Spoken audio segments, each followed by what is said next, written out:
Été comme hiver, si est en Normandie que Sophie Davant se ressource.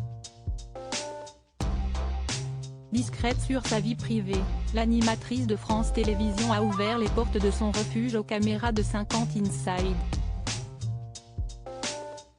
Dans l'édition de ce samedi 7 janvier, sur TF1, elle dévoile ses habitudes, des moments partagés avec sa fille Valentine Sled et quelques photos d'enfance. Des clichés inédits de la journaliste qui a grandi bien loin de l'univers de la télévision avec des parents scientifiques. On la découvre enfant, les cheveux blonds, tout sourire face à l'objectif, ou encore aux côtés de sa mère. Une maman engagée pour la parité et le droit à l'avortement que Sophie Davant a accompagnée dans son combat contre la maladie. Ma mère était quelqu'un que j'admirais beaucoup, qui était d'abord magnifique, une sorte de Kim Novak, grande, blonde, aux yeux bleus, pulpeuse, rien à voir avec moi physiquement, confiait l'ami de William Lémergie dans l'émission Quotidien sur TMC en novembre 2020.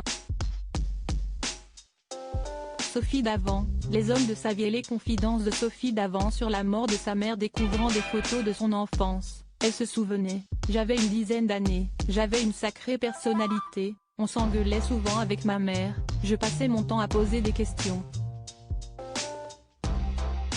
J'avais besoin de m'opposer pour me construire. Je me suis toujours demandé si nos deux personnalités auraient pu cohabiter à long terme.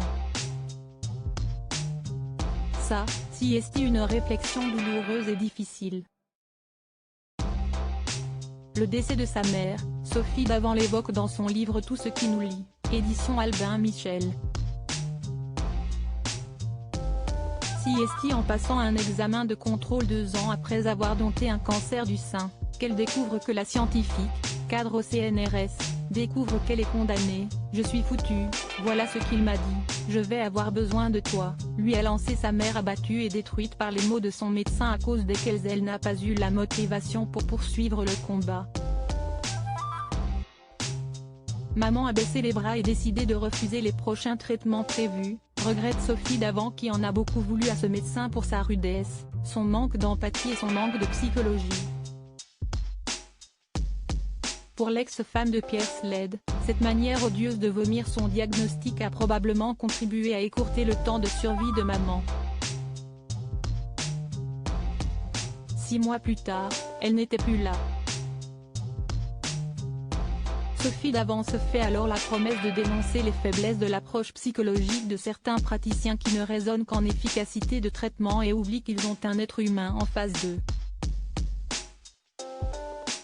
Crédit photo, capture d'écran TF1/50 Inside.